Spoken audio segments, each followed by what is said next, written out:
Yes. What's up, everybody? Geektastiq over here on Free X Agents Media, your favorite collection of geeks. We'll be discussing many things today, but we're going to start it off with the sadness. We're going to get that out of the way so that we can try and get into the joy. But you know what? Instead of saying sadness, I should say celebration of people's lives. The first one, Clarence Gliard, who I always feel like I pronounce incorrectly. Gilliard. No? Gilliard? Gilliard. Oh, there's an I. Like okay. Gilliard. No? I always thought it was G-L-Y-A-R-D. Oh, yeah, that would be wow. I never noticed the I. Yeah. Well, Gilliard. Mr. Gilliard, my apologies for mispronouncing your name. You were a fantastic actor. You were on Walker, Texas Ranger. You were in Die Hard. You had a slew of other projects and films that you were a part of, but those were the two most popular ones that I'm sure many of people know. And you will be missed. It was sad to hear that you passed at the age of 66.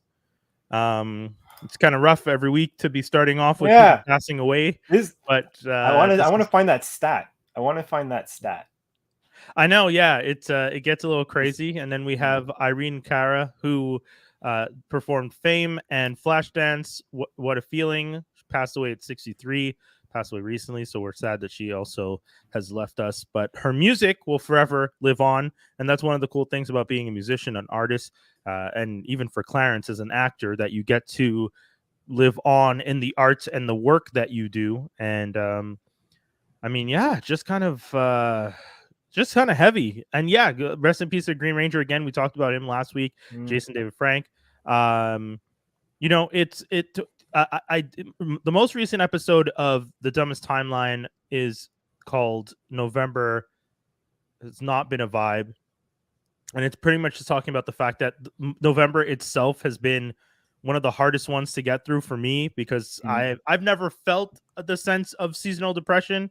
I've never had that kind of need for sunlight, and like, I'm not a vampire, but it never really got to me, never really bothered me. But this is the first time where it's just like, God damn, this is some right there. It's just a lot. It's a lot, and it's and I think one of the things is going back to the office, because like I said, we haven't been at the office for 2 years.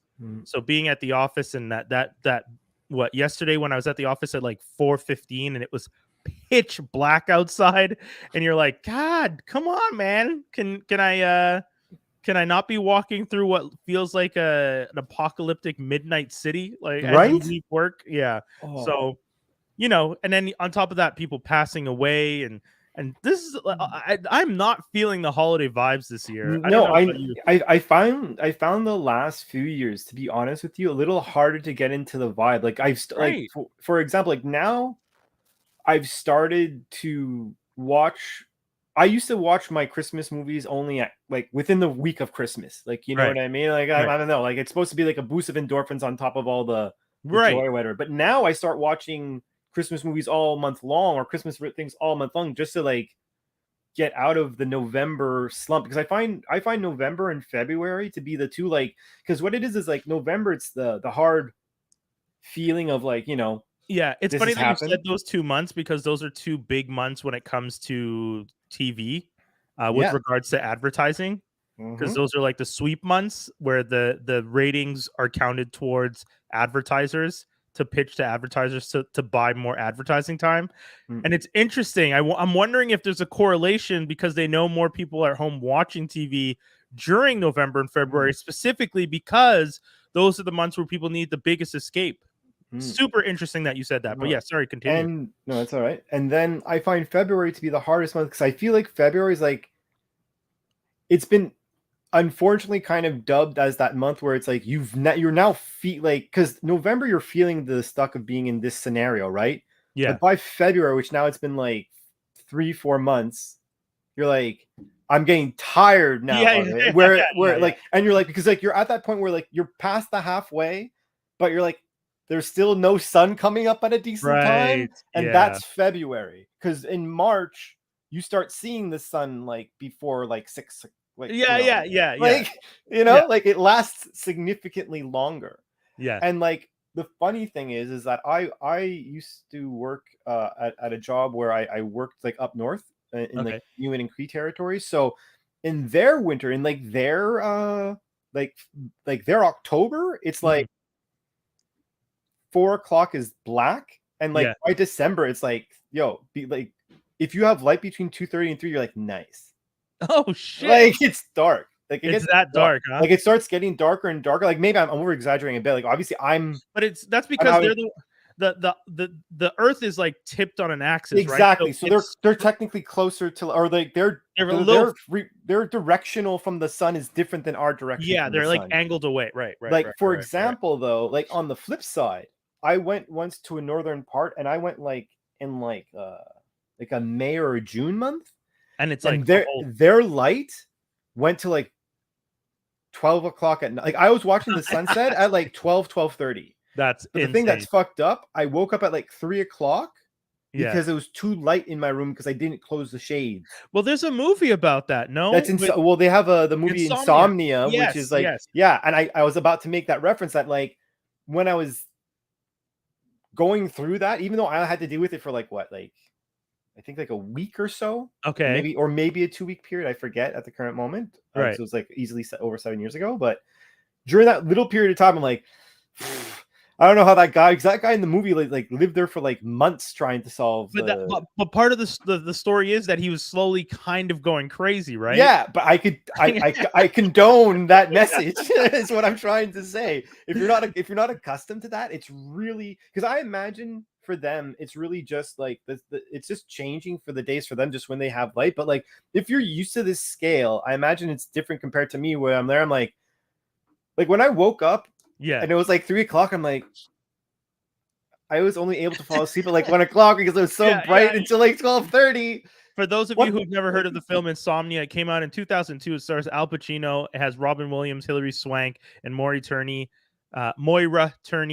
And Robin Williams, this is one of the more serious films for Robin Williams. Yeah. It's not comedic at all. It's actually very, very dark. Directed by Christopher Nolan, so it has that Nolan energy to it. Yeah. And it's a remake of a Norwegian film from 1997, but it is it is intense when you watch the film, especially because I remember the moment where he starts like opening the blinds, and the way the film is shot, you kind of get a sense of you don't really know what time it is sometimes. Yeah. When he like rips the things off the curtains and it like all the light comes in, and you're like, holy shit, what time is it? And like the disorientation that you feel watching the film is intentional because you're supposed to feel like Pacino's character, who's also completely like just at that point, like he's just a total mess, and it's really interesting to watch. So if you guys are looking for a film to feel more of the winter blues, you might want to watch the ones. Maybe it'll make you feel better because it's someone acting. I'll let you say it. It's because I was gonna say, like, maybe because his shitty moment is a lot less than, like, a lot worse than your shitty moment. Maybe you won't feel so bad about your shitty moment. That's what I was like. I think that's the best way to say it. Yeah, as soon as I said it and I saw your face, I knew you were thinking the same thing. So I was like, I'll let you say it because like it's just like because I shit you not, man. Like for those like 7+ days that I was there, like let me put it this way, I was very relieved to be going home after that, because I was like, because the other thing that I think is that I may have like had similar scenarios in other buildings, but it wasn't as bad because the building I was in, like the lighting scenario was like I could shut out the light, but in the specific place that I was in at that time, like the blinds were like white. Right. You know what I mean? They're like there's those like that see-through white, and then that like blackout, and that one lower down white, which is like, just gonna reflect off the side of the wall and just go through the whole room, and you're like, this sucks. Yeah, like, well, that's it, right? Like you need blackout curtains. Like, exactly. Really, so I used to live on the 5th floor of a like high-rise building, and because there is no buildings to the west of us, later in the day, as much as my partner loved it, you'd get a lot of light. But I worked nights at the time, so I'd try and sleep in the day, and it was really hard for me because there's so much light in that place that I could not sleep at times, and I had to get blackout curtains so that I could close out in the days when I was. And even with the blackout curtains, there's always that little corner where, like you were saying, that sliver on the side where if you don't get it flush, just that sliver will pierce through and will really light up the whole room in a way that makes it almost impossible for you to still fall. I ended up having to wear a mask, like a sleeping mask. I felt like a pretty late princess with my sleeping mask. And to add on to like just the hilarity of like the room that I was in, like the whole room, like everything in the room was white except for maybe like the bedspread, which was also very light color. So like when that little crack went in, I was like, right, it was like boom, like you really like suddenly. I was like, I may as well have the lights on. Like this is ridiculous. Oh, I wanted to see. I just saw he gave us a shout out. What's up, King? To Lee J, homie. I feel so bad that we did not realize it was your birthday last week when we did the show live. But happy belated birthday to Lee J, a diehard fan. You know, I meant to. I actually, funny enough, I wanted to bring it up, and I almost forgot to bring it up. Let me see if I can find them. But we found out today that today is Spotify Wrap Day. You've probably seen it on everyone's story that everyone who uses Spotify has gotten their Wrap. That, you know, how many listeners, how many people have participated, blah blah blah blah blah. Yeah. And we got ours for our show. And Lee J posted. So Geektastiq Cypher, I think, was in his. Geektastiq Cypher and The Dumbest Timeline are in his top 5, which we definitely appreciate. And 100%. I'm pretty sure Geektastiq Cypher was possibly his second, and Dumbest Timeline was his 5th, if I'm not mistaken. But I got the images here, and I'm going to try and share my screen so I can share it to all of you who are watching. And funny enough, some of you might be watching this on Spotify now because we do air the show. The show does get uploaded. A video does get uploaded to Spotify. So yeah. So we have 38 episodes this last year, 3,500 minutes of content, 5 countries, and an increase of 219% in hours of listenership. Awesome. Yeah. So, which is great. I know. I mean, we've always been proud of the show we've been doing. So it's kind of always fun to see the increase. And you know, we've been producing a few every year. We produce a little bit less, a few less episodes, only because, you know, life gets busy. You know, for as long as we've been doing the show, some of the people on this show are now parents. You know, Skinny's a dad, and then the rest of y'all are getting married. Every single one of these guys, by the way, we've said it before, every single one of them is engaged. It's that time. So it's just kind of crazy. And for that reason, it leads to maybe a few less episodes per year. But we're always still really excited to be doing as many episodes as we do. We have a fucking great time doing the show every single week. And we love all the people that tune in and jump on and comment live for the show. That's such a big, fun, amazing factor. And yes, thank you very much. We do appreciate that. You know, we started doing this show as kind of just, it was a hip hop show at CJLO 1690 AM, where I was the hip hop music director, and I had a weekly hip hop show. And then once a month, I started inviting the guys to jump on and just start talking blurred shit, start talking comic books, movies, TV, and all that stuff. And then that turned into us continuing. And then I gave up the hip hop show because as much as I loved hip hop, I realized I was starting to be an old head, and there's a lot of younger people at the radio station, and I felt like they should be taking the reins. So I handed the reins over to someone else to be the hip hop music director.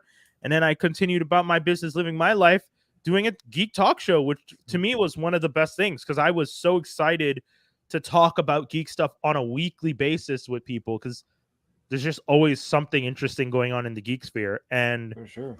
And yeah, man. So like, I'll actually never forget how the first time I was on the show. Technically, the first time I was on the show as technically a guest. I wasn't like one of the regulars. Great ideas. And I remember when you had asked one of the, because you were like you were saying you were interviewing us for Squared Idea and everything like that. And I remember at one point one of your questions was like, "Oh, what are you reading now?" Or like, "What are you?" And like Mike and Chris were like, "Oh, what's we your don't pull read, list? we don't read as much as we used to." But Dave still reads like all the time. He still has a pull list. And then like you looked at me, you're like, "Oh, well, I planned like a certain part of the segment for this." And I looked at you, I'm like, "Well, how long did you plan?" And you're like, "I have 7 minutes." I'm like, "Cool." So I got 6:50, and then like we just went. Yeah, and I was like, "This is amazing." I'm like, I really hope like I could come back on the show. So it's pretty hilarious that I'm like, well, I am here. I am now. Yeah. And on top of that, we started That's Canon, which was Mhm. just a purely comic book based show, which fingers crossed we're hoping to bring back soon. We're going to be having a meeting.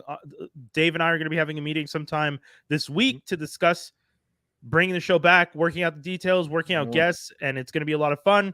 And yeah, man, it's just a lot of, this is a crazy time. And it kind of goes back to some of the conversations I had, like I was saying on the Dumbest Timeline, like when things start getting kind of dark and dreary, it's always nice to find those things that you find interesting that will keep you busy and entertained, so that in these kind of darker months, where whether it be darker emotionally or darker just actual outside looking like crap, and you're like, I don't want to be out in these streets, you kind of get a sense of like, yeah, man, there's just so much other stuff that we could be doing, even if it's just making content. And especially when it's talking about things that you really genuinely love talking about. So I know I love talking about these movies and comic books and video games. Like, speaking of Insomnia, the company producing Spider-Man and the Miles Morales Spider-Man, and talking about those on this show, and kind of featuring and focusing on content that I feel some people might talk about, but we have a unique perspective as like a bunch of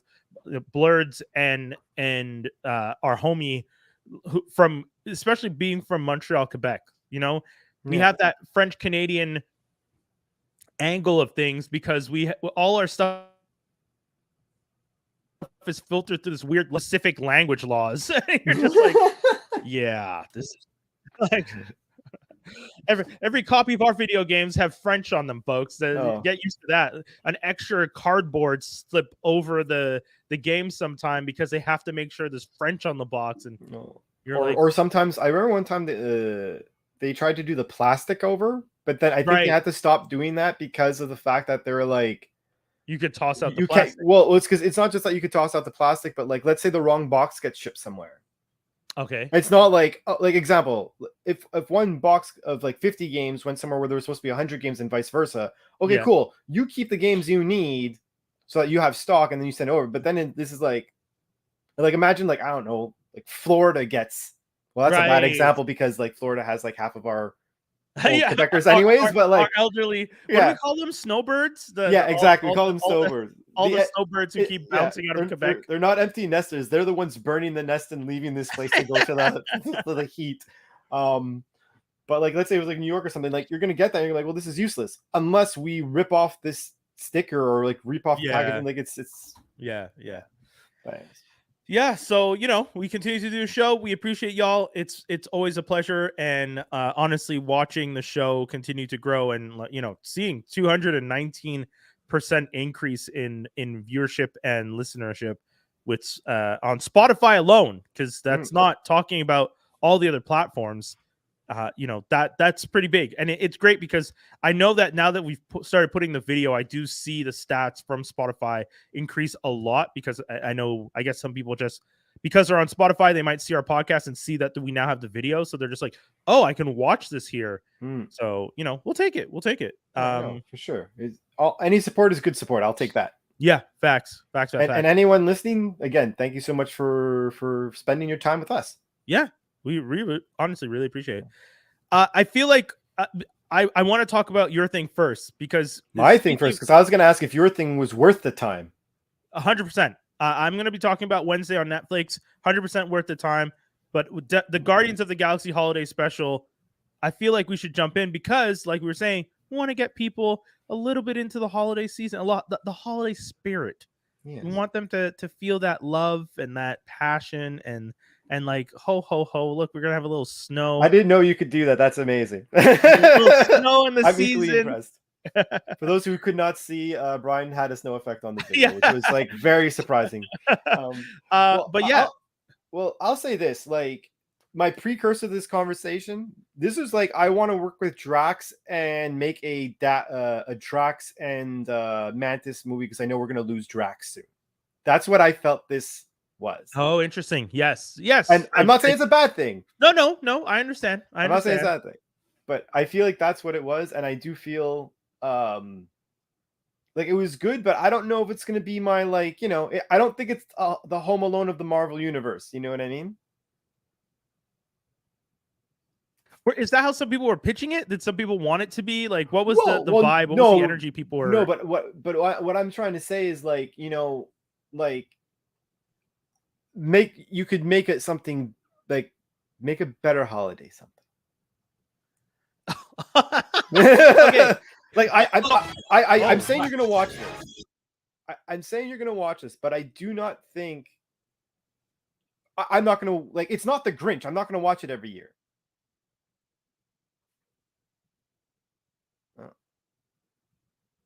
Oh, okay. And when I saw it, I was like, "This is a weird kind of vibe." I didn't really understand what they were trying to do. Like specifically, I was trying to understand. Like, so you start watching it and you're just like, okay, very much like Dave said, you decided you wanted to take Drax and Mantis and make something with them. Got you. Essentially, Gunn wanted to make it known that Mantis is Star-Lord's sister. Yeah, he wanted to drive that home.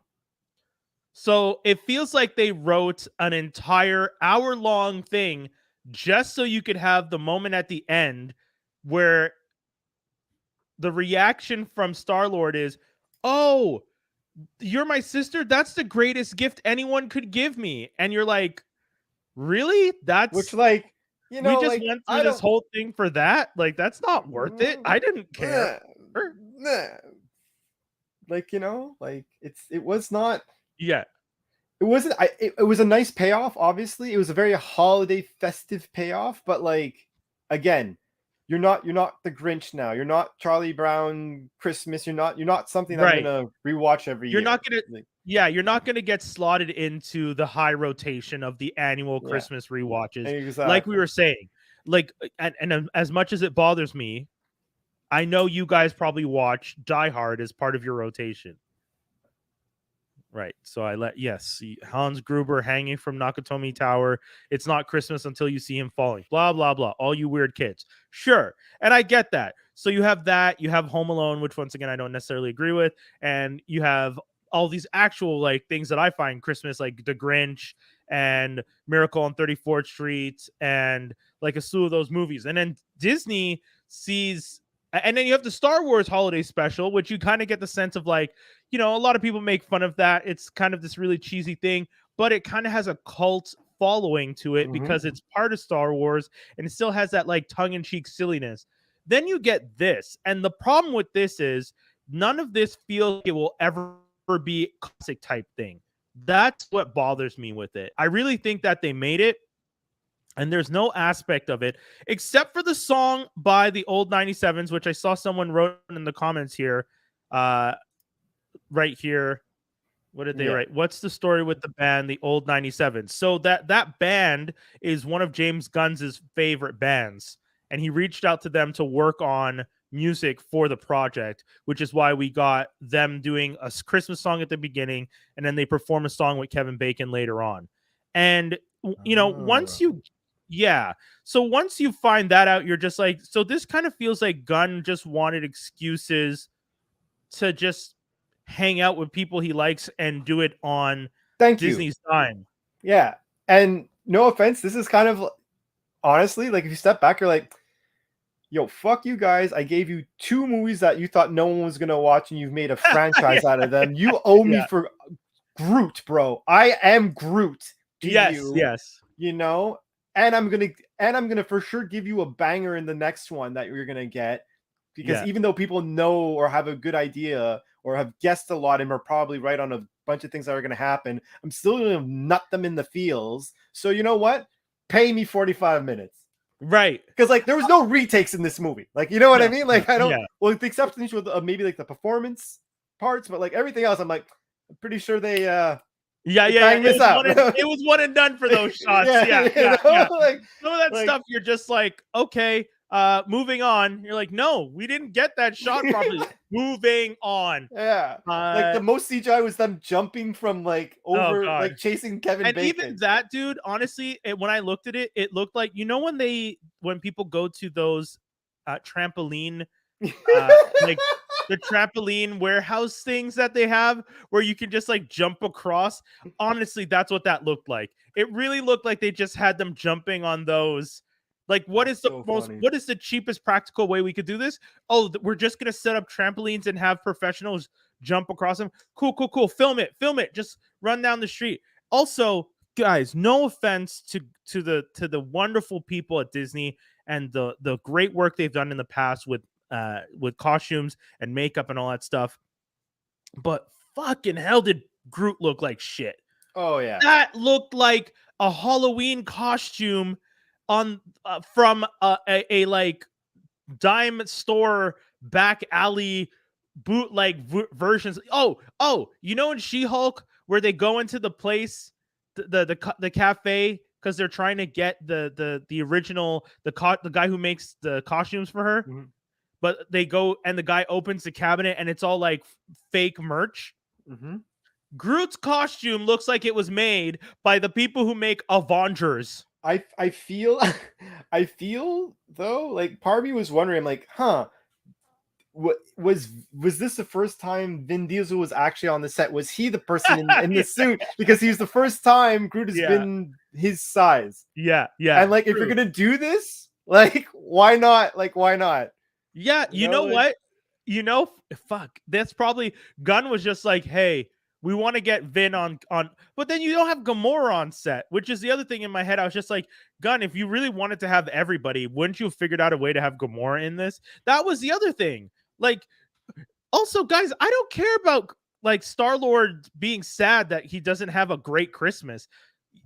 Like, he's supposed to be the human in space that we feel a connection to. And I was more excited when I saw Rocket get Bucky's arm than I was for anything else in that whole episode. Like, I want to watch Nebula get Bucky's arm. That's what I want to see. That's what I would watch. You know what I mean? Like, that sounds interesting to me instead of whatever this was. Oh, man, you're funny. The only thing is like, I don't know. But do you think they're going to try and make more of them? Because that's my concern. More of the specials, you mean? Yeah. I think James, this is very James Gunny. Yeah. I'll say that. I thought this was very much like a his choice type thing. Yeah. But I would say they would have been doing, the only way they would do it again is if this one was successful, which we won't know until they get all their thoughts, but they'll do it after. Or they're gonna, I just want one more point. Or they're going to do another one if they think this one didn't do good enough and they're like, no, we can make it better. But with something else. You know? My concern is that the algorithm that Disney's using doesn't know bad, like people having negative reviews or good reviews. It just knows that people watched. And I would dare say one of the things, and this is funny, what maybe it was Zoe Saldana was in Groot's suit. Fantastic. If that's how they got Zoe on set, that would be funny. I would live for that. That would be far more interesting to me than knowing that. Imagine she was in the credits. Imagine. I'm checking that now. I need to know. But now it's bothering me. I think one of the things about these algorithms with these streaming shows is, unlike television where your ratings, people will turn off something and will switch to a different channel and you'll see that the viewership dips and you're like, okay, these people don't like this content. The algorithm for these shows usually takes only the first few seconds or first few minutes of a view and counts it. Yes, they do apply the part where like watch the whole way through, and that's an important part of the algorithm. But they love to count like people just watching 5 minutes of an episode and saying they watched the show. You know, Yeah, and YouTube does that too. I mean, even for some of our videos, I would agree if it was over the halfway mark. Yeah, because there's episodes of our show where I've seen the stats on it, and you could tell people watch certain segments of the show more. Like people might jump from the beginning and watch specifically our View the Right Thing, or people will watch our Geek News. And there's some episodes where I can see like people skim through and go to that and watch that section the most. And I'm like, that's cool. I don't mind that people do that. The show's 90 minutes for a reason. You can watch it in segments. So but when it comes to making decisions about multi-million-dollar television shows and streaming shows, I feel like you should have different standards than a bunch of nerds talking about this shit. And to me, it feels like the algorithm that they're going to use for this, I really hope they're listening to, like, they're paying a little bit more attention to the social media reaction than just, oh, people watched it. Because I'll tell you, as much as I enjoyed it for what it was, like you were saying, ultimately it is not a good piece of content. It's best way I could say it. I watched a cooking show, and one of the like guest chefs was reviewing somebody's meal, and he said to the guy, "The worst part of this meal isn't that the best part of this meal is it tastes good. The worst part is it's forgettable." And I was like, "Holy shit, that's cold." But the thing is, you know what it is? You know what? One of the things that I think is a detractor, a smidge, if we're going to talk about it in this light. Okay. Imagine if it was Quill's birthday. Hey, if you want to play the game of no. But I'm saying, like, no, I'm not trying to separate from Christmas in the sense that, like, it's a Christmas movie. I'm not that's the thing I like to do. But but what I'm saying is that because it's a Christmas movie, it's getting part of your perception. And it's like, example, if this was a short that wasn't designed to be a Christmas special, I would potentially like it a bit more. But in the sense of like, or I would maybe see a bit more rewatchability. But for me, it's like, we watch a lot of content all the time. You're telling me this is a Christmas thing. This is not going to make my top 10 or my top whatever of things. Like, don't get me wrong, if someone was putting it on, I wouldn't say no to it. It still has like good laughable moments and stuff. Right. Like, it's still Guardians of the Galaxy, right? Right. But for me, it's just the whole thing about actors when they have Kevin Bacon in the ship. That's so great. Hilarious. Anyways, yeah. But like that whole thing, it's just like, it's made just the marketing ploy. But again, as I said, I think this was an excuse, or as we've said, I think this is more of an excuse for them to have fun one last time before they had to do the actual last time for many of the cast. Because like, something tells me that after James Gunn is done Volume 3, they're not gonna hire him for 4. Well, I don't think they're even going to continue. First of all, Guardian, or at least not the Guardians as we know them. I really think that this was Gunn's last. And he said it. This is his last one. He's leaving. Batista said he's done. Yeah, because he said if there's no Gunn, there's no him, which I think is the same thing for a lot of the characters. But like, it's not like they're firing Gunn. He's moving on. Like, no, I agree with that. Yeah, like I just find it weird when actors plant their flag. Like, if the boss isn't there, we're not asking the boss to leave. He's finished with the project. Do you need to be finished with the project? Like, well, that's a different thing. I think there's a certain degree, and I don't think this is the same for all films, but I could see this easily for this film, especially when you've seen like how they were on set and stuff to stay in the mood. This was very much like a family. You know what I mean? Like, because whereas, like, let's say you compare Iron Man or Thor or whatever. Sure, you have some supporting cast members, but those supporting cast members are not on every single fucking cut. Like, how many times is someone in Guardian of the Galaxy really in their own scene? Quick question. Oh, okay. You're talking about within the movie. I'm talking about like within the movie itself. Like, these people are going to be tighter, you know? Do you think these people genuinely hang out and consider themselves friends on a regular, though? First of all, it could be, because there are some people in this that they have shown them hanging out separately. Right. But one thing they've always said, just like one thing I noticed about the Avenger movies and this movie, right? Like the Avengers movies, they're like, oh, it's like coming back to school again, right? You know what I mean? They all get tattoos together, and they do that whole thing, right? For Guardians of the Galaxy, it has to be the same. Plus, like, with what, like, I found when the things about, because like things have happened to the cast, right? Mm. And no cast member has let something from the media go untouched, really. A lot of cast members immediately came to anyone's defense about anything that happened. Yeah, because it wasn't just one person. That, sure. You know, they came to the defense, meaning that they obviously had they have some type of bond. Whether or not they're best friends on the weekends, I don't know. But yeah, okay. Let me put it this way: when they see each other on the street, they stop to say hello.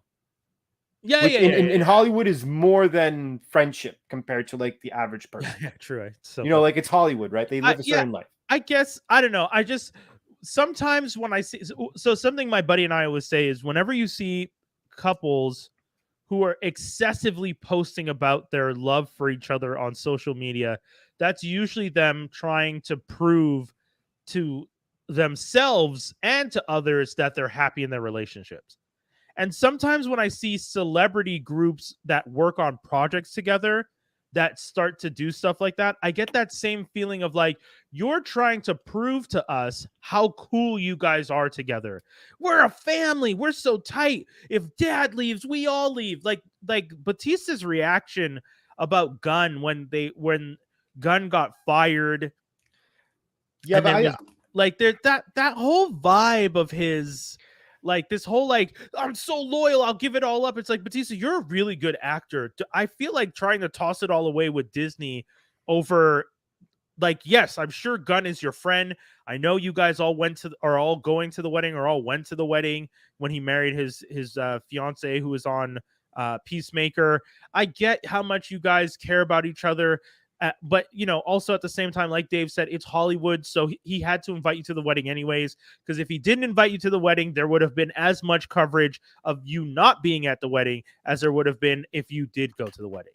And it's stuff like that that I get that sense of, well, how real is this relationship and how real are these friendships, especially when some of the actors are never even seen. Like Vin Diesel, I've never seen Vin Diesel with them. Fun fact, I when we were talking, there was one part how I just typed in premieres, and the two people that I admit you don't see, which actually makes sense because they're not Bradley Cooper and Vin Diesel. Now, Vin Diesel, let's be honest, like I'm not trying to be a dick to him, but like, dude, you said I am Groot. Like, yeah. You don't need to be there. If your peers are looking at you to a certain degree, they're kind of, I don't think they're laughing at Vin Diesel, but it's like not at all. Like, you're making good money. You are doing what you're supposed to be doing, but let's be honest, we're the ones acting here. Right. Like, I don't want to be, I'm not trying to be mean, but your level of, your in-depth need of acting compared to anyone else's is like nothing. Yeah, because, and it's kind of funny too to think about it because. But he did have to learn a lot of languages, which I get. You could have Vin Diesel show up on set the same way you have, what's his name? Mark Ruffalo show up on set when he plays Hulk. Or homeboy that played Thanos. Man, why am I drawing a blank on his name? He also plays Cable. Pierce Brosnan. No. Am I saying Dr. Fate. Oh Christ! I'll look it up because I know we both know who we're talking about. I know. Yeah, but I should know because it sounds like that. It's not Pierce Brosnan, but it sounds like that. It's Josh Brolin. There you go. See, well, you can see like the. Sure. Yeah. Let's no, I'm just saying they what's the thing that when words sound the same but they're different words, like how you pronounce them. Alliterations? Yeah, that or no, but alliteration is like Fing Fang Foom or Bruce Banner or Clark Kent. No, I'm talking about like if I say the word like, but like and Ike sound the same because they sound the same, but like how you pronounce them and how you say them sound very much the same. Oh, I get what you're saying. Like I'm saying, like how the word lead and red. And yeah, like there's the same way of you saying the word. It's not rhyme, by the way. I know some of you are probably going, they rhyme. It's like, no, I know what he's talking about, but I can't remember right now. So anyways, that's what it is in my brain. Anyways, it doesn't matter. Yeah. Homonyms. Is that it? I'll take it. Yeah, homonyms. There you go. I'll take it. We feel like old people when we can't remember stuff like that. All the youngins watching are like, homonyms, you dum-dums.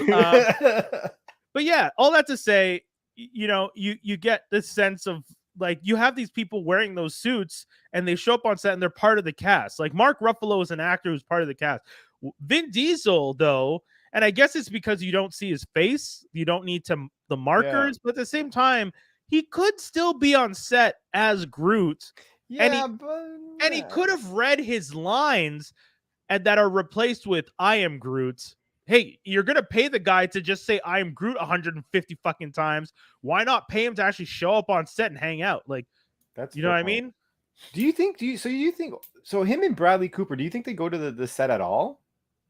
Maybe to say hi, but then no, they just probably record in a booth. Because I feel like Sean Gunn, James's brother, was the body stand-in for Rocket on set in the first movie. That's what he's listed as too. Really? Yeah. That may have just been an excuse for him to be on set every day. Yeah, but I mean, sure. Yeah, like, come on, it's his brother. Like, you know, oh, but Bradley Cooper's not going to do it. That's, if anything, that's what it was. Bradley Cooper doesn't feel like doing it. Cool, I'm hiring the stand-in, bro. Guess what? And now his brother is one of the main characters. It's like, okay, you might as well have not killed off. His brother's which character? His brother is the one with the fin. He's the one that lackey-ish guy, right? Okay. That's his brother. That's Sean Gunn. I did not know that. Yeah, those two. It's funny too because Sean Gunn got his start on Gilmore Girls. He plays like the weird guy in town on Gilmore Girls, and I knew him well before I knew who James Gunn was. And I always find it funny to think like, look, Sean Gunn's in all these weird ass fucking movies playing these roles, and you're like, oh yeah, because he's now. His brother is the director directing every other fucking project, so they bring him in, and it's like, yeah, for sure. How could you not? Like, if you took the combined like wealth of all the movies from the people who have starred on that show, you get a pretty good list because you have Sean Gunn, you have the two actresses from Gilmore Girls, the mom and the daughter. You have Melissa McCarthy. Like, you have a long list of actors who've been on that show, and all their movies start to stack up to a pretty big bank. And it's like, how many sitcoms can you say lead to that or have that pedigree in the end, which is impressive. It's very true. But yeah, so Guardians of the Galaxy Holiday Special. Dave, do you want to give it an actual score, or do you want to just help people watch it, but don't rewatch it? I will say it was a solid 7. Just know it's not a holiday rewatchability. If you're gonna like this movie, you're gonna not wait for. It's not gonna be I don't think it's gonna be your holiday thing. You're either gonna keep watching it over and over again because you like it, right? Or like, you know, maybe some Christmas 5-10 years from now. I could rewatch it. I could rewatch it all day. But would you say that it's one of your top Christmas movies? Like, does it out, like, if you had Grinch in your top, is Grinch removed and now this put there? I don't think so. I'm saying that as an example. I don't know what your personal, like, what's your personal top 5 Christmas things that you watch every year, or 3 or whatever? National Lampoon's Christmas Vacation. Does it replace that? No, but Home Alone. There's a lot of Christmas movies I watch. Grinch, Charlie Brown. Does it get in the rotation? It could, yes. Yeah, it could. So if it could get in the rotation, it's obviously not removing anything that's already in the rotation. Higher than Die Hard. Oh, go fuck yourself. No, I'm not even saying that on purpose. It literally would be higher. I'll watch Lethal Weapon before I watch this for Christmas. I'll say this. I watched it. I liked it. I do agree with you. It's like a 7 on 10. I probably will not rewatch it again. I have no interest in rewatching this again. Whereas like a bunch of the other Marvel projects, solo projects, Marvel series, like I really want to rewatch Loki. I'm down to rewatch Loki. I'm down to rewatch WandaVision, or even specific episodes of WandaVision, because they had such different energies that there's some episodes I would want to just see because they were so reminiscent of the era that they were depicting. The Malcolm in the Middle episode, fucking perfect. That like 90s vibe from that episode was so good. I would love to rewatch that episode. Some of the She-Hulk episodes, Hawkeye. They have some. I don't know I know what you're saying, but yeah, I get it. Yeah, Hawkeye, some of it I don't really care for, but some episodes in the middle I would rewatch and probably check out. Falcon Winter Soldier. Winter Falcon I can rewatch just because it's pure action. Right. Yeah. But then when it comes to like this special, I was kind of like, I have no, based on what I saw, I don't have the urge to rewatch this in any which way or form. Exactly. That's the thing. So good to watch once. Hey, if you like it enough to add it to your rotation, all power to you. Hope you enjoy it. And then that's it. That's it, man. That's what we'll see. Is Dynamo Dave right? No. What did he write? Yeah, that's the end of Phase 4. Yeah, Black Panther is technically the end of Phase 4. Yeah, I see. That's the thing. I can't consider a 1 hour special. Like, do people consider the Werewolf by Night part of Phase 4? Yeah. What the hell's Werewolf by Night? If you should be technical, yes, and you need to watch that, Dave. If you haven't seen that shit. Yeah, the fact that Dave doesn't even know about it, to me, points out that the fandom, and Dave, don't feel bad, because I feel like a lot of people didn't know. I might be getting the dropped name like October or something. Did I get the title wrong? Werewolf by Night? No, you're right. You're spot on, dog. But how is that part of what's this? It's a special presentation, 1 hour special. Yeah. It's by one of the composers that Disney likes to go to for their movies. Michael, I don't remember his name. But now. how is this a Marvel associated thing? Because it's Marvel character. It's a Marvel special presentation from the MCU. That's like I don't know this character. Elsa Bloodstone's in it, bro. Yeah. Elsa Bloodstone. But all this to say, I don't think people consider that part of Phase 4. I don't know. I haven't seen the Phase 4 list recently, but I don't know that Marvel's listing this when they list Phase 4. No, they're just like one-off specials. Mind you, I think they're right when they say that this is part of the list, because the holiday special was on their presentations when they did like Comic-Con and stuff like that. So I don't know. Again, this is just a fucking movie so they could tell us Mantis is his sister. It was a fucking waste of time other than that, but also fun to watch. There's an excuse for them to get drunk, bro. I'm telling you. Yeah. They just wanted Kevin Bacon to come hang out with them, blah, blah. Who cares? It's for sure. I bet, if anything, imagine that's it. Imagine James Gunn's like, man, I've done so much. I'm about to hang up the reins on my directing. Who did I not direct? Dave. Kevin Bacon. Oh, Dave, you said I demand Kevin Bacon. you said it already. This was just his excuse to get money from Marvel to just make a project where he hung out with his friends. The old 97s dressed up in makeup playing the song at the beginning. Kevin Bacon showing up. Like, it was just like Gunn being like, hey guys, I'm gonna throw a 3-day party in a warehouse. We're gonna pretend it's nowhere. We're gonna have some ugly sets and it's gonna be fun. Let's just do it. And they're all like, I wonder if, okay, Brian, you're gonna know what I'm talking about when I say this. I wonder if DC is gonna get tired of Gunn, because Gunn's group banter and dialogue isn't like, and as much as he's a dickhead, is nowhere near Joss Whedon's group dialogue and banter. If you know what I'm saying. Yeah. Like when people in Gunn movies talk to each other, it sounds like 13-year-olds who just discovered swear words are talking to each other. Right. Versus adults who actually know how to implement them where they need to be put. Right. I liked Peacemaker, but my biggest takeaway and actual biggest like con of the show is how everyone just talked like 14-year-old white kids were mad and had teenage angst. Yeah. And they talk like they're just gamers all the time. So, like, I don't know about him running an entire studio based on that shit. Well, okay, let's talk about that, because that's a perfect segue. Yeah. A lot of rumors coming out from the sphere, the nerd sphere, where Gunn has been posting and saying, like, on his Twitter, some of the projects that he's, Mr. Terrific and this other person and that other person, and then I kind of got into a little bit of a beef with some people. When are you not getting into beefs with people on the internet, bro? Because I never agree with anybody, and they always get mad if I don't agree. But I was just like, because everyone's just like, yeah, man, Gunn's gonna do some great stuff, and I wrote, you're like, really? I you know what? I do think Gunn's gonna do some great stuff, and I'm gonna share my screen right now, because here's some of the stuff that Gunn's posted. He wants to do Kingdom Come. You're not doing which Kingdom is a Come. huge Fuck out of here, buddy. Get out of here. No. Fucking project. As That's Kingdom big. Come is the reason I got back into comic books in 2007. That's why you'll get back into DC. Or no, earlier than 2007. It's one of the reasons I got into scared. You scared, Skinny? No, I'm not scared. scared. That DC might do something good. You scared? You're nervous? Yeah, if I could rhyme G's nuts with DC. Dave, the only problem with Kingdom Come is it's too big. Like Kingdom Come needs You have all the old heroes and the new heroes, and then they fight new heroes, and then they basically all die. Like, stop. Not happening. Right.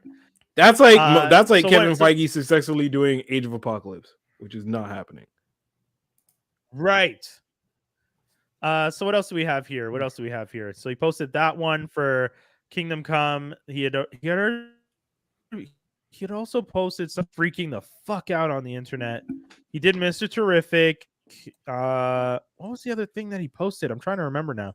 By the way, can we and Skinny, you weren't there when we said it, but we're definitely going to need them to bring back a better Groot, because that costume that can't be how Groot's going to look. That was full CGI. That was full CGI. That wasn't a costume. That wasn't CGI. That was a CGI, bro. It's practical. It was CGI. They said it was so CGI that it made it look practical, but that was CGI. I've heard, like, you confirmed that. That's CGI. The Groot in Guardians of in the holiday special? Yeah, man, that's CGI. But why would you use CGI that looked that bad? It looked bad. They say it looked good. I don't know. They are wrong. Again, they are getting drunk with your homies. Who is the they? Gunning them. But you know what? I'll say this.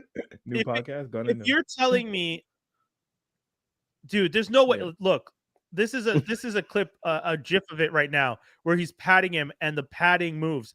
You can't tell me that's not a dude in a costume. That's not CGI, Skinny. That's no way. I can't believe it. To the internet. I can't believe to the internet. You should be able to find that. But all this to say, it's so disappointed. So disappointed.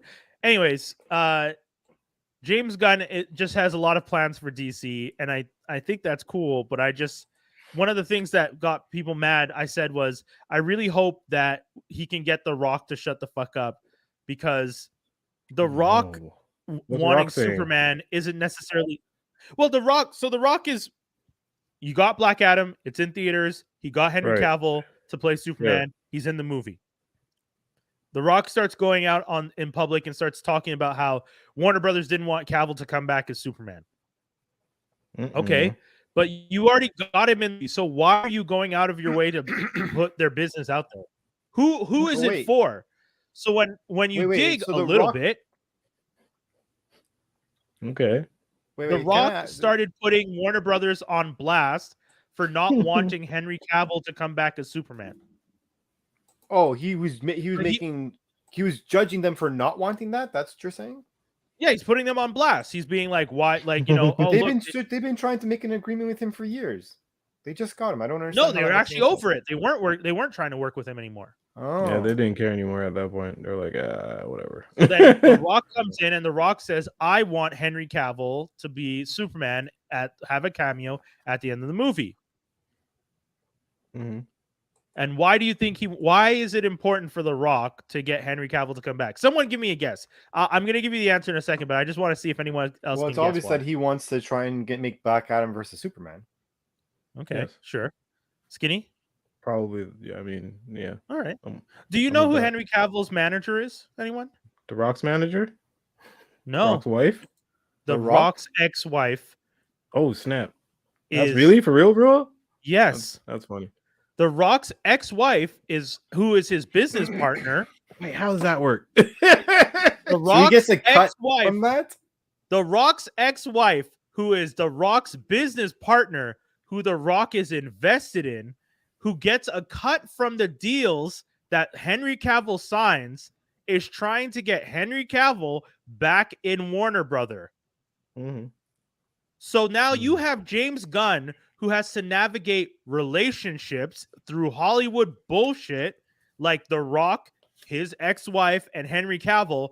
And I'm telling you now, if I start getting soup cameos in every fucking Gunn movie because they're pushing Henry Cavill down our throats, I'm going to be pissed, because I want Gunn, or whoever takes over, which at this point is Gunn, to have actual freedom of control as opposed to all the crap baggage from before. Let's give this man a fresh start. Why are we still keeping all this baggage from a bunch of movies that no one even fucking, they didn't love? We didn't love those movies. I very much like Man of Steel. You like Man of Steel? Is it one of your favorite superhero movies ever? It's still up there. It's good, but does it beat? Don't say don't ask if it beats Batman. Just don't. No. But I'll ask you this: does it beat Iron Man 1? No. Tell me what phase of Marvel it beats, because I bet you it doesn't beat anything. If you're asking me if it beats Marvel movies, it beats Marvel movies. Yeah. Whoa, no. Hey, but you don't say dumb ones like Captain Marvel and shit. No, I was gonna say for me, does it beat anything in phase 1? Oh, there we go. Already. I'm debating whether or not it beats. I'm debating whether or not it beats Iron Man 2 or not. Thank you very much. Iron Man 2 is still fire. So People give that one a bad rap. It does beat Iron Man 2 because Iron Man 2 is just a repeat of Iron Man 1 with the second suit. So yes, it does. It does. You're crazy. Iron Man 2. It does. With the I'd say it beats Thor: The Dark World, but that's phase 2, right? Exactly. Right. But you asked me if you beat me phase 1. I was gonna say if you give me phase 2, oh yeah, I got you. Exactly. I had that out of the park. But I don't think it beats anything in phase 1. That's my opinion. If you think it beats, that's fair. That's fair. I think it beats 2. That's fair. That's fair. I'm just saying, not by a lot, but it beats 2. I want Gunn to have actual freedom to create content and not have to deal with relationships. And the fact that the woman who's going to benefit the most from Henry Cavill signing a deal is the ex-wife and business partner and the mother of the child of one of your big stars for WB. Yeah. Oh, you're not wrong. Seems like a huge conflict of interest that Gunn is going to have to fucking tiptoe around to get shit done. That's my opinion. Yeah, because but what I don't know what you mean tiptoe around done with DC? The Rock swings his dick around like he runs fucking Disney. First of all, WB. I think Gunn knows how to manage a crowd and knows how to manage actors for sure. Who has Gunn directed that's on the same level as The Rock? No, I'm just saying that he's been in a lot of to get what he's needed to get done. He's had to maneuver around things. So I'm saying he knows how to maneuver. That's all I'm trying to say. I'm just saying. And with that being said, big ego. having Henry Cavill as your Superman is not a bad thing. Well, let's be honest. Like that's a good thing as long as Henry Cavill is willing to play ball of whatever the vision of Superman is. Honestly, to ask if any DC movie after the Bale trilogy can stand up to any Marvel movie after the first Avengers movie is a challenge. I'm not denying that Bust challenge. down. I'm not denying Mike ain't wrong. I'm just saying. And Dave, hear me out. I'm not saying I don't want Henry Cavill because I feel like some people think I don't want Henry Cavill. Well, you said don't bring back any other actors from the first franchise. I honestly, you don't need, you want to deal with that old bag. Yeah, in a perfect world, I wouldn't bring back anybody. Whether or not you bring him back and he will do a good job, I know he's going to do a good job. He did a great job in Man of Steel. I just don't think you need him. But if you're going to bring him back, cool. But if, like I'm saying, if I start getting Henry Cavill cameos in every fucking DC movie, because he's the what in the holy trinity of DC, Superman, Batman, and Wonder Woman, he's the only one you have solid right now. Your Wonder Woman, Gal Gadot, her second movie was shit. Her first movie's third act was shit. She hasn't really done anything. You don't hear anyone talking about her coming back. No one even mentions her. That's true. The energy for the Gal Gadot Wonder Woman is dying and dead. Everyone was jumping on Cavill, wanting him to be back as Superman because the man never actually got a good chance to be Superman. He did one movie, and they immediately tried to jumpstart a fucking universe off that one movie, and that was a mistake. Yeah, and because the thing is, Cavill will definitely perform 100%. Yes, and I think, but one thing I think that's important because you have to remember, right? And I'm not trying to take a dig at all the people who were Superman before him, but like all due respect, many Supermen aren't necessarily. They have some that are good. They have good aspects of Superman that they do, but you don't have many people who do the ensemble well, like every aspect of him. And I will say that with what you saw from the first movie, he does a good Clark. He does a good Clark. He does a solid Superman. Right. The only thing that was out of character was killing Zod. And I thought if you were to have made a movie without all the catastrophe that they did afterwards, if they just did a regular sequel, you would have had a very obvious line of him saying me killing Zod was a mistake, and then him making the rule that he never kills anybody. Right. Like that was a very obvious plot line. I found. Yeah, and that was the idea, right? That he had to kill Zod, but he forever feels guilty that he did that and decides he will never kill again. Exactly. So where like some people were so upset, they're like, "That's not my Superman. He would have never killed." It's like, no, it's not your Superman. This is Superman before he's your Superman. That's the fucking point. Exactly. It's like year one. It's like reading year one. Right. That's all it is. But to get back to my point, to have to get a cast that a casted Superman that you know for a fact is like, okay, he's gonna at least deliver on this character that's always been hard. Is probably a wise move. The only thing is you have to like also get a good if you're gonna do a universe, even though I agree, like I don't want to put too much emphasis on Batman, you have to get a decent Superman if you're gonna have against. And the thing that sucks is honestly, I don't know how they're gonna do that because I always thought that Christian Bale would have been the best opposite, but like Christian Bale can't do it now, he's not in his prime, etc. etc. Yeah. And in regards to everyone else, the only other person I would go back to that. Yeah, and I don't think he should or would. The only other person I would want them to for sure bring back is Jason Momoa because I thought he killed Aquaman. Oh, that was the other rumor. They even asked in an interview while he was being interviewed for Slumberland, someone showed Momoa the picture of Lobo because James Gunn posted a picture of Lobo being like, Lobo ? And Momoa in the interview was just like, yep. Like just started nodding like, yep, okay. And you could tell that Momoa was just like, that's who I want to play. Like you could, in his face, you saw his face being like, I fucking want to be Lobo right But now. how can you be Lobo? Because if you're Lobo, how are you gonna do that? I mean, you could, but mind you could. Like honestly, but if he's acting, he could do it. But this brings back my point. If you get Gunn in the seat and Gunn wants to restart the universe, you let Gunn restart the universe however he wants. And you don't have any of the people from before come back because then they're stuck with that universe. Or you have to explain variants, which Marvel's done, but DC hasn't. And it's going to be a really weird thing because branding-wise, it's going to look bad. I think if you're going to do this, it should be one of those things where they just you could completely ignore the previous universe and just restart this universe. The only thing that you have to do with this universe is that if you're going to choose Cavill to be your Superman, you just have to make some type of like acknowledgement that like I'm not going to remake an intro movie to Superman. That's stupid. I mean, I guess, man. I don't know. It's very sad, man. I don't know about DC. I think Gunn has an uphill battle, and I think throwing out ideas like Mr. Terrific, Jonah Hex, Lobo, those are interesting. But I don't know if you still have to be tied to what was done before you. It's going to be a lot of work. DC be the type of place where people can actually be like, that's not my Batman based on him not killing. Notice how no one gives a shit if Captain America kills somebody. Captain America be killing niggas all day. That's because Spider-Man be killing people by mistake all day. Yo, your man Wolverine, stab.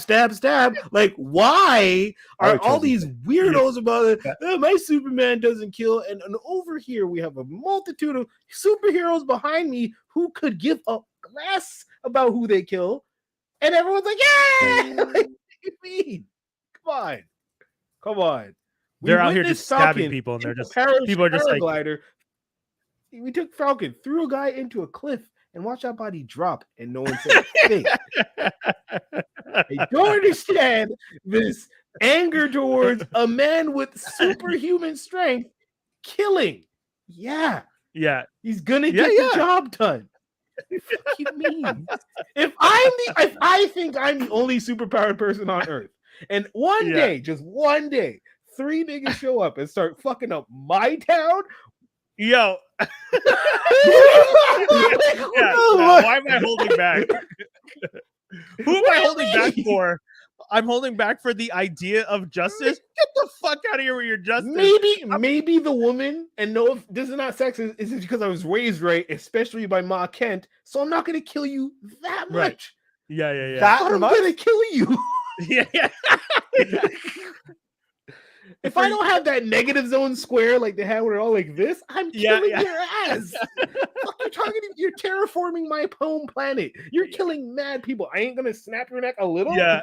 I'm not gonna snap your neck a little.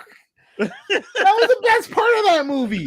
I've had it with this shit. Snap, done. Like, hey, you're not. He wasn't crying and angry because he had to kill him, and he's the only person left from his whole planet. He's mad that he fucking let it get to this shit. He's like, look at this town. I have to go to work in this shit. Come on, man. I can't believe this is where we've gone. That's the only remorse for DC is that movie. Everything else can go to the trash can, man. 14 years for a Flash movie that never happened. Terrible. Yo. Oh my god, are they still going to release that? Yes. That's the other thing that sucks. That's another thing that's going to happen. But how does that make sense? How are you going to let Batgirl go? And then you let Batgirl. You have Michael Keaton's Batman, who was supposed to be in Flash, that got pulled, and they convinced Affleck to come back. So now Affleck filmed all the Batman scenes and is going to be in that movie. Or why? Because Michael Keaton's Batman doesn't fit in the story anymore. Why? Because the Batgirl movie is gone. I don't know. I don't remember exactly what it was. But they were saying that they had to pull him. I bet you Michael Keaton was like, yo guys, fuck you and fuck this kid. Right? I don't wanna work can with you him. imagine? I'm Michael Keaton. I've been waiting all these years for maybe getting a chance at I did Birdman, literally a commentary on the fact that I was Batman. Like someone casted me in the script that is pretty much the story of me playing Batman. Yep. And then you turn around, I finally get the chance. I'm getting the call. And it's like, nope, sorry. Every project we put you in as Batman, we're going to replace you or can it. The fuck out of here. I'd be so pissed. Yeah, he's like, damn right on Vulture. Fuck out of here. Yeah. Damn, I'm gonna go back to Marvel, who actually knows how to use me, and not Sony Marvel. I'll work out something, and they'll throw me in as a variant of somebody, and I'll do my Adrian Toomes dance all over your stupid bullshit. And also, no, Mike. At this point, they have not been removed. Ezra is still doing. You know what? That doesn't make any sense to me. That you can't even Batgirl in this. No, I want to mention to people. Keep that same energy. Something Hollywood does not do. What Warner Brother did so that they could still release this movie was, and this is something that everyone said they're probably going to do it, and they're doing it, and no one really cares. They said that they were going to put this situation and be like, hey, this person has issues and needs rehab, and do the whole rehab rollout. And you know what? As much as I don't watch the Button podcast anymore, Maul used to talk about the rehab rollout all the time on that show. He regularly used to talk about the rehab rollout. People would be like, oh, I got to go to rehab. And it was a whole rollout. And Ezra is doing the exact fucking thing. And the fact that this is going to, quote unquote, work, because they need Ezra to do the press for when the movie comes out. So they makes no sense. Makes no sense. And whether or not Ezra is going to go to prison for 26 years, possibly, who knows? I don't know. They will probably get off because it's Hollywood and they always get off. That's fucked. But you know what? Sorry, I'm not trying to interrupt. I'm not trying to interrupt you. It's so. No. You know, but I'll say this: my kind doesn't approve of him. He's not one of us. I don't even know what you're saying over there with that. He's not Caucasian. My kind. Put him. He's not Caucasian. He's white. That they put a distinction. I don't want him to say deeper. I'll say this though: Robert Downey Jr. back in the day was facing prison time. Now he's Iron Man. Now he's fucking Iron Man. And Sherlock. Hold on, wait. Facts. Yeah, let's not forget that he's also Sherlock. But no one cared about that. But all that to say, maybe my Dr. Doolittle's black. Sorry. But he's a good actor at least. Maybe Ezra will one day come back from this whole thing the same way Downey did.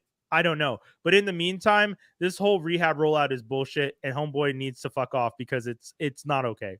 It's not okay.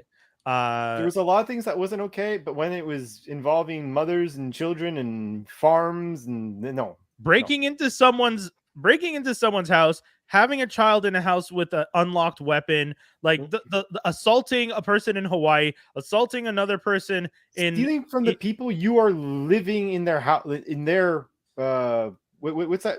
It's not Uber with the Airbnb. Airbnb. You fuck up the people whose Airbnb you're renting.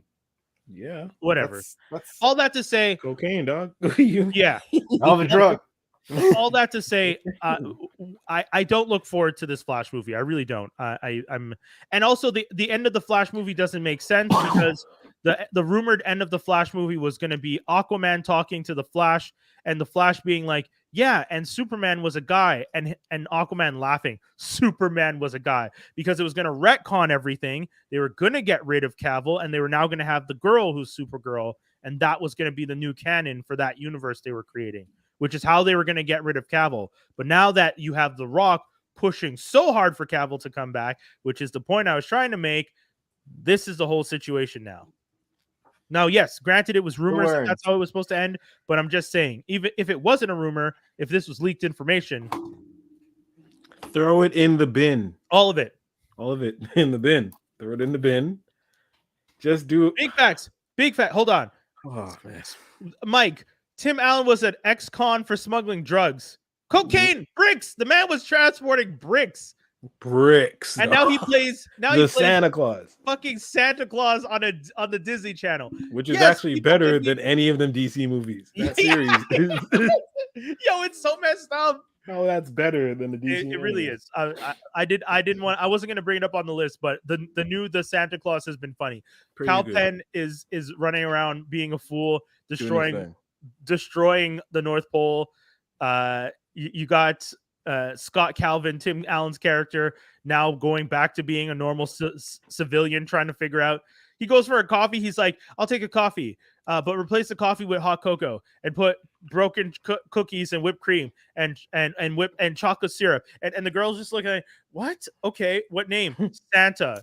And then the girl's just like, hey, man, I don't have time for this shit. And you're like, yes, this is the type of like dumb shit that you're like, this is funny. This scratches the nostalgia itch, but also gives me something a little more edge to it. Yeah, and then I also see Disney. Is the Santa Clauses? Santa Clauses. Then I'm like, Disney, you trying to make Santa brown? You trying to piss people off? I knew. Look at y'all. Look at you, Disney. You know what the funny part is? It's a double-edged sword, because I thought, okay, they're gonna make a brown Santa. I was like, oh man, you're gonna piss some people off. Instead, they make a brown Santa who destroys the North Pole. I'm like, hey, we wouldn't destroy the North. Like, I got mad the opposite way, saying like, yo, give that motherfucker the coat and let him actually be Santa Claus. Yeah, but hold on. He brown, he ain't black. So I know, but we're still good. Yes. As far as when things start getting messed up, that's when we could just break away and be like, nah. Yeah. I'm still gonna say that we're on the same side, because as far as they're concerned, it's a person of color wearing the Santa suit, no matter what. Black, brown, they would have still complained. That's what the special ship at the edge of the boat is for. You know, the special. You know, when you have a big ship and then you have like the spare one in case shit gets messed up, and you can just the escape pod. Like there you go. Pods. That's why we're on the escape pod, bro. What you mean? Come on. Oh God. Santa Claus is just funny. I like it and appreciate it. It's good. Yeah. It's fun. I was going to talk about Wednesday. I won't talk about it too long because we had such a great conversation with this. I still need to watch it, but I watched all of it. I really liked it. It's the most viewed English language show on Disney. It beat out Stranger Things season 4. On Disney, you mean Netflix? Netflix. Sorry, thank you. Because it's gonna get canceled. Yeah. It's crazy though. It's crazy. Warrior Nun, also fun to watch, season 2, but probably gonna get canceled because I don't think the numbers were there for season 2. But yeah, Wednesday I'll probably do a more in-depth conversation when more people have watched it, because I feel like it's still early days, even though most people, it seems everyone's watched it. But I gotta say, Jenny Ortega's performance as Wednesday Addams is fantastic. Gwendolyn Christie as the principal is fucking great. Canadian kid Percy Hines White, who was on whatchamacallit, the X-Men show where they play the twins. Shit. Gifted. So homeboy from Gifted is on this, what and he's universe really was that in terms of X-Men, anyways? I know that's a whole other They conversation. never even told us what that was. And the fact that it was Fox means it really is part of the family now. And the fact that the X-Men were just gone, and no one explains why. Yeah. Anyways, yeah. Such a weird. People need to check out Wednesday because it has a great cast. It has great performances. Everything was super well done. Morticia, Catherine Zeta-Jones's Morticia was fantastic. Morticia, wow, cool.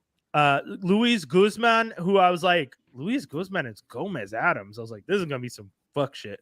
Dude came in and killed it. Yeah, he was so good. All his little like lines for her every time he talks to Wednesday, he's like, my little what was it?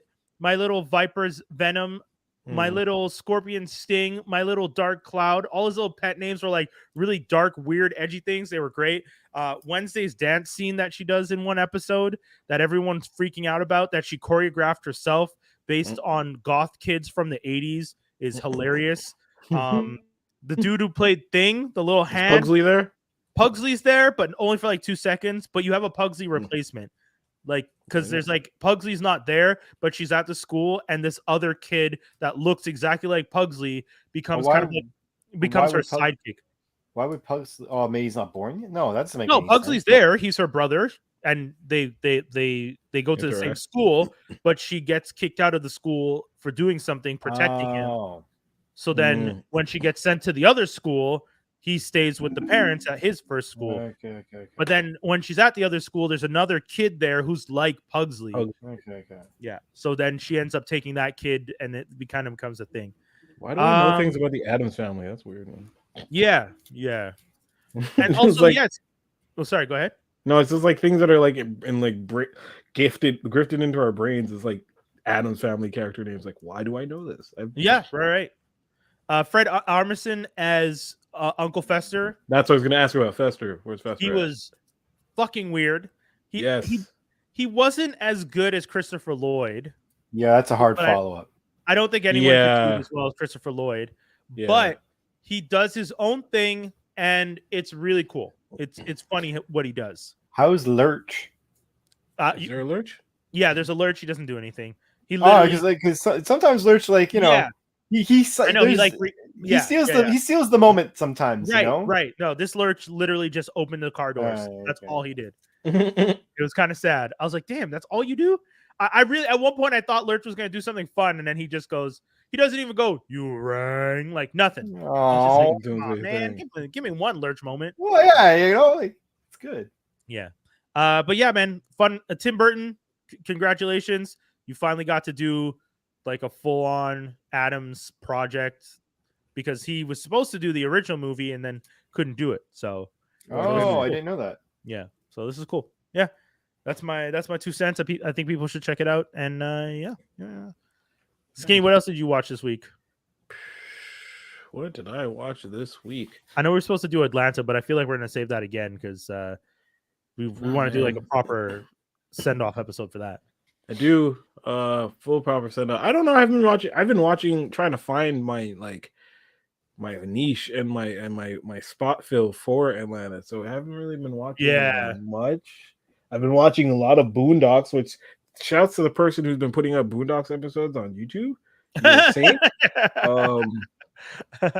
It makes you realize that the Boondocks was very much Atlanta before Atlanta. Oh, because of its cartooniness, but like man. And the commentary from Boondocks still applies. Like, my buddy sent me the link to Will Smith on The Daily Show, and I replied by sending him the link to a nigga moment. Yeah, because I was just like, Will always forever be known as the man. Like, he's the epitome of a nigga moment. Yeah, something happened, and you just went off, and you didn't control yourself, and you were the Black Tom Hanks, and now you fucked it all up. So he chose that. Yeah.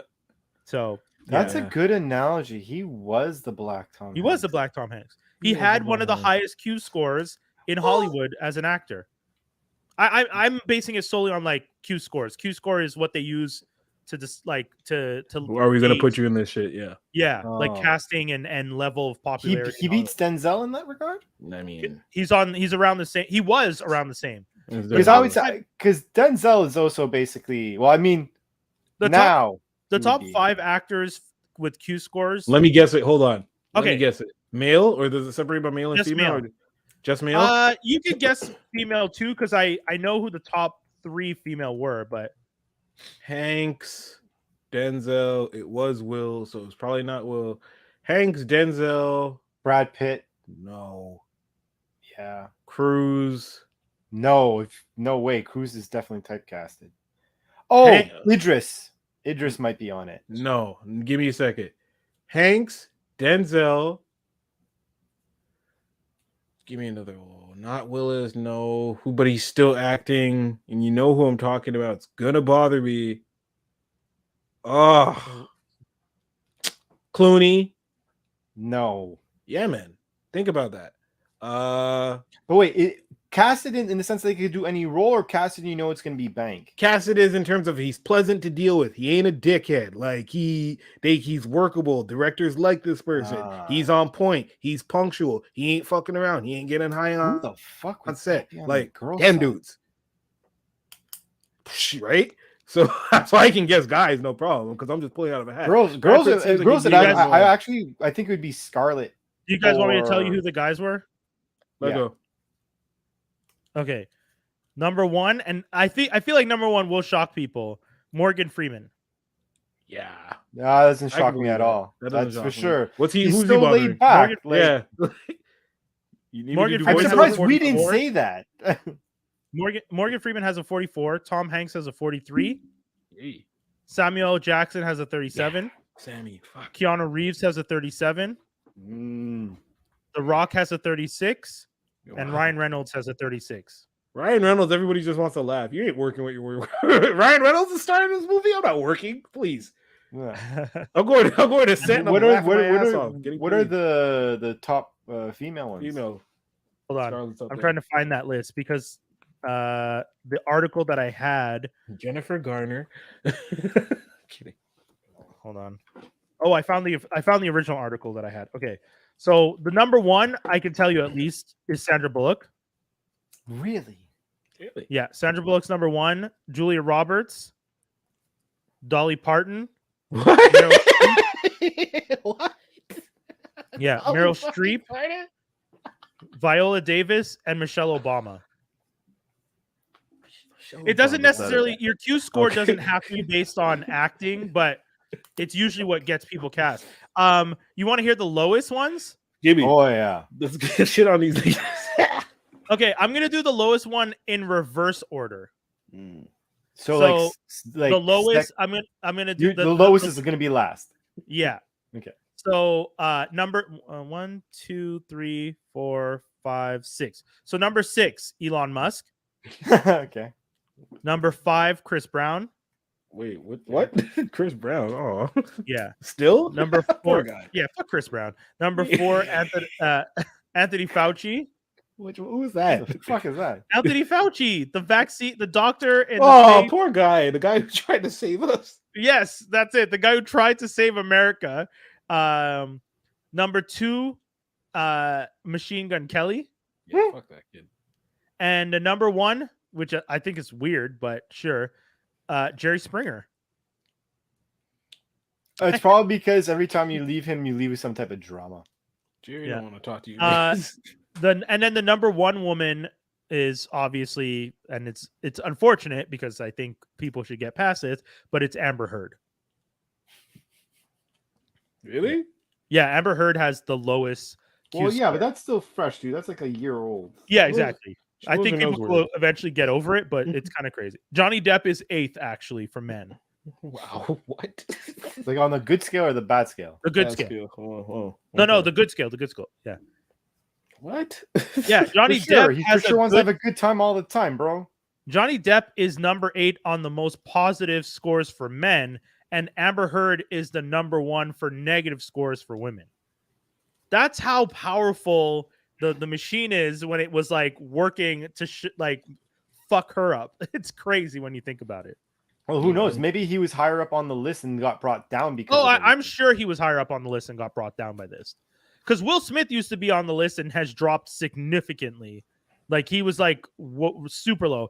Jada Pinkett Smith has always been one of the highest of the negative side, even though I don't blame her for everything that's happened in their marriage, but people tend to. And yeah, I like, it's just such an interesting thing. Q scores are hilarious. And the way they calculate Q scores, I'll explain very quickly.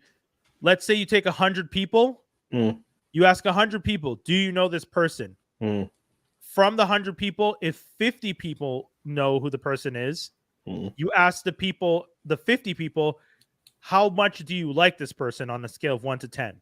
And that's how they come up with Q scores.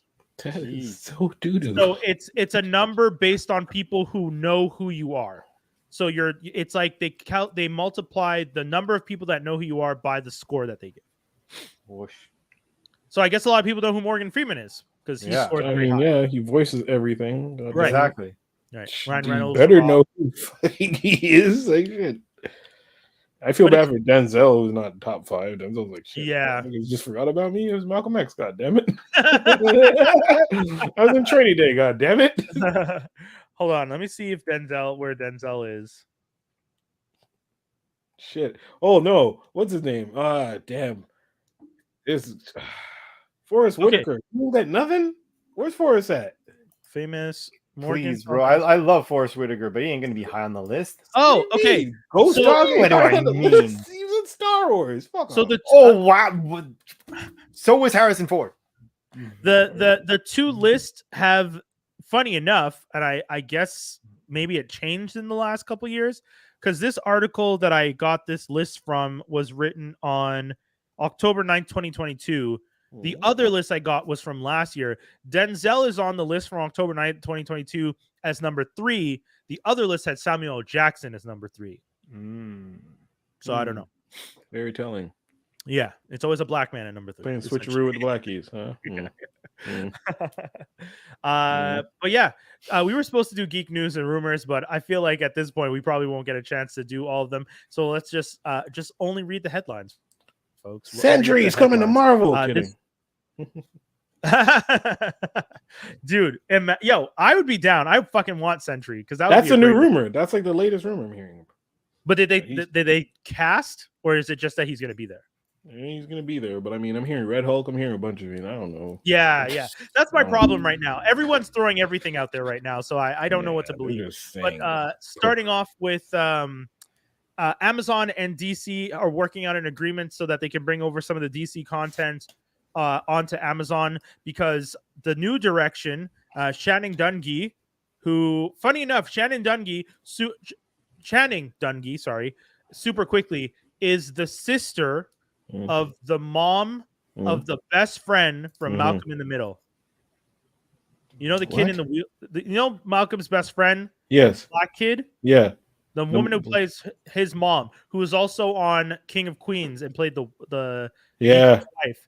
Yes. Her sister is the head of Warner Brothers TV. God damn. I know, right? Talk about pretty powerful family. You got a great actress, and the other one runs fucking TV. She actually used to be the head of TV at ABC. She's the one that fired Roseanne when Roseanne fucking. That's my girl. Yeah. Let's go. So she recently spoke. She recently spoke on a panel and talked about the fact that the old guard at HBO wanted to keep everything in-house, and that the new guard is open to getting content out to other platforms. So Zaslav is looking at making deals with other people, which is a benefit to Prime, because Amazon is going to potentially get a whole bunch of DC animated content. But you have Image Comics and you have the other stuff. What do you need more comic stuff for? Hey man, they're also going to have Sony's Marvel Silk. So once again, just like cable television, you're going to have one streaming service that's going to have Marvel content and DC content at the same time. And it's not going to make any sense. It's not going to make any sense, but hey, they're going to do it. So whatever. Let them fuck it up. Yeah. I mean, they're going to do what they're going to do. I don't know if you guys got to see any of the new trailers. I always feel weird talking about trailers. Super Mario's going to sell money, boy. Oh my God. That shit's printing money. I'm sorry. I don't care about the voices. I saw that movie. I'm like, y'all incorporated all the game shit. Exactly. Fuck out of here. No. Exactly. Over.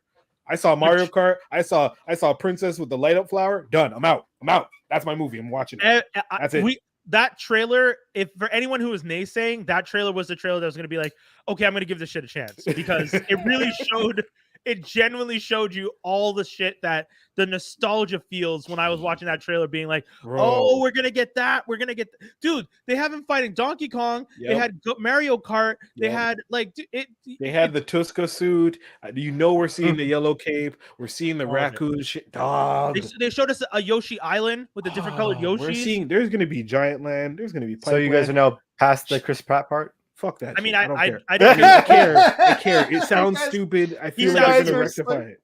He does sound stupid, but I'm still going to watch the movie. But the training circuit is obstacles from the friggin' game, Dave. Dave, this trailer. Obviously, it was going to be a good game. Dude, like.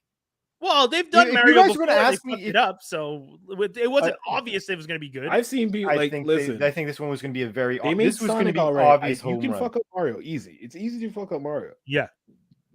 They did it in 1995, and it had all the same content, and they somehow managed to screw that up. Yeah, real live action versus an animated feature are two completely different things. I suppose.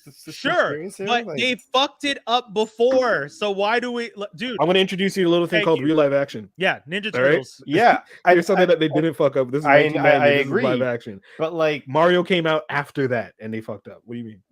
And Jim Henson was around. But what I'm saying is that no.